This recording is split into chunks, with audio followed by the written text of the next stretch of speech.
I think the definition of greatness is to inspire the people next to you. I think that's what greatness is or should be.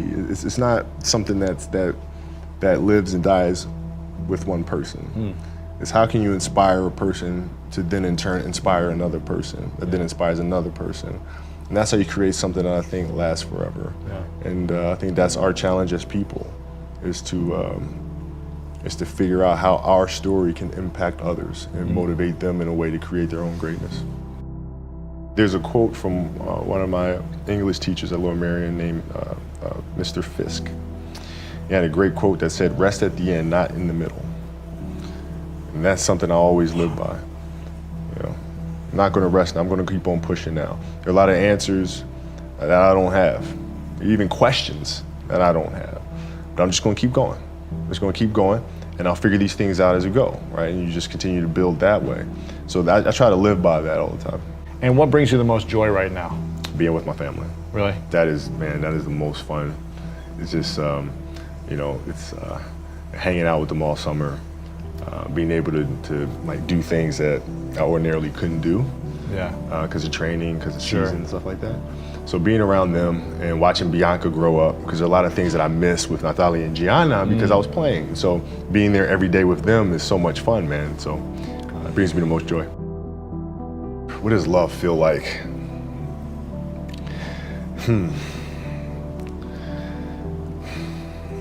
Happiness is such a, I think I would describe love as happiness. I think I'd describe it as a beautiful journey.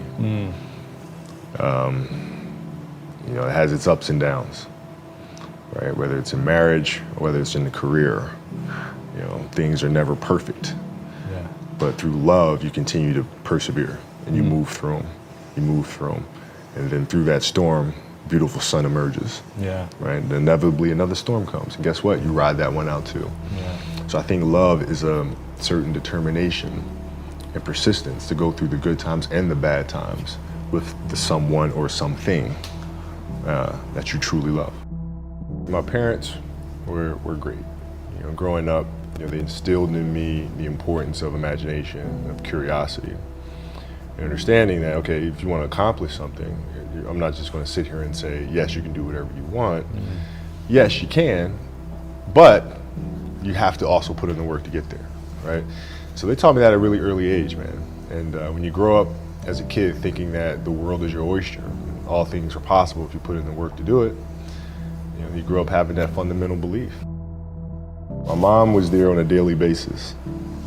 My father was really influential at a really critical time where I had a summer where I played basketball when I was like 10 or 11 years old, in a very prominent summer league in Philadelphia called the Sunny Hill League, where my father played, my uncle played, and they were like all-time greats and some stuff. And Wilt Chamberlain played in the league, you know, Earl of Pro Monroe played in the league. And here I come playing, and I don't score 1 point the entire summer. Really? Not one. How old were you? 11, 10, 11. And you're playing against other 10, 11-year-olds? Or you didn't score once? Not one. Were you in the game? I was in the game. How'd you not score? Because I was terrible. Really? Yeah. At 10, 11 years old, you were that awful. terrible. I mean, you know, and I had these big knee pads on because I was growing really fast. I had socks all the way up here, and I had like the high top skinny, fade, like skinny as hell.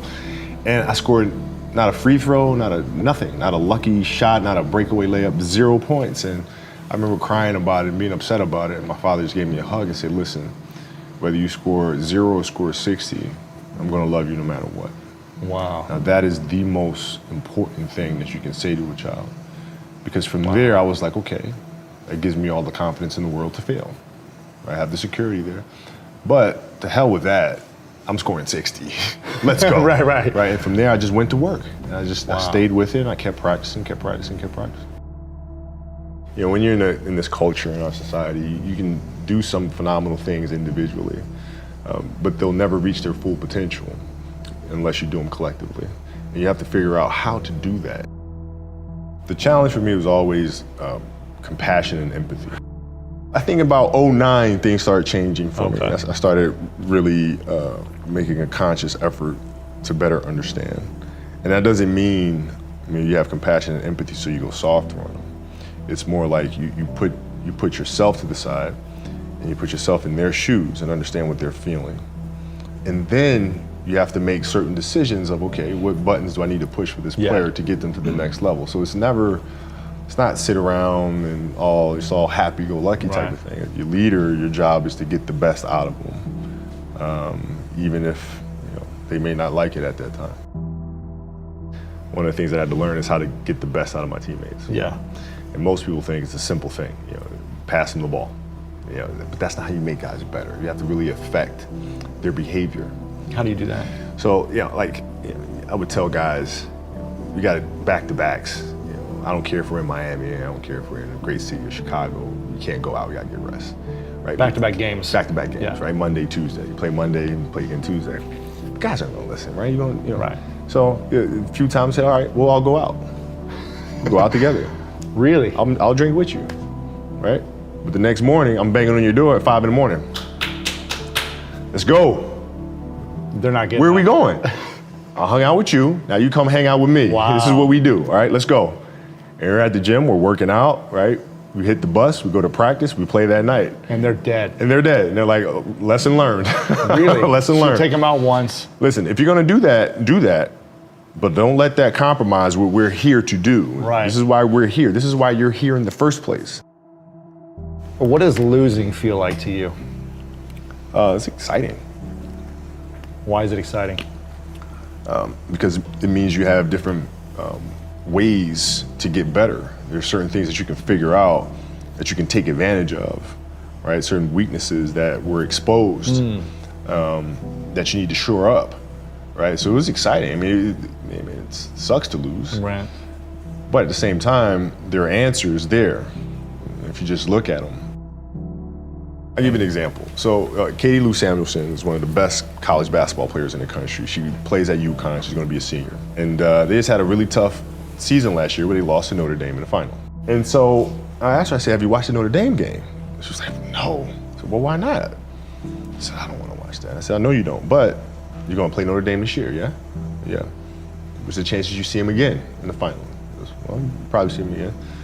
I said, well, you can't show up and play them without knowing why you lost that one, right? So, the mistakes that you've made in that game, you have to do the hard stuff and watch that game and study that game to not make those mistakes over and over again just because you weren't brave enough to face it. So she came down to the office. I brought her down to the office and we sat down, we watched that game together. Wow. Right? And you gotta deal with it. Face it. Gotta deal with it. Face it, learn from it.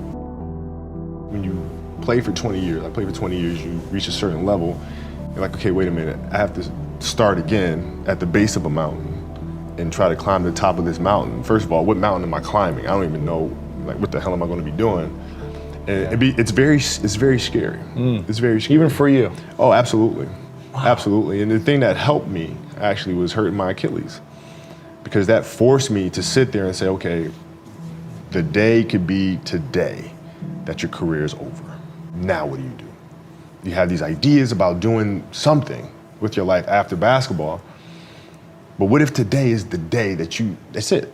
Now what do you do? So I had all this time sitting there with my Achilles injury and contemplating and thinking, and I said, I better get to work. Wow. And that was that. The mentality book is really about process and craft. I've broken the book up into 2 sections.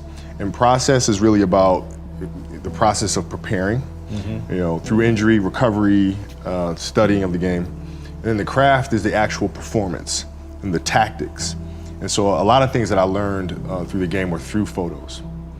You can look at a photo and see like a player making a move, and look at the angle of his feet, look how he's using his hands on defense, and I can really break down things to the smallest detail through that. And that's what you'll see in this book. I mean, it's really a basketball Bible. You'll see how I break things down, like how I'm looking at things to the smallest of detail. Yeah.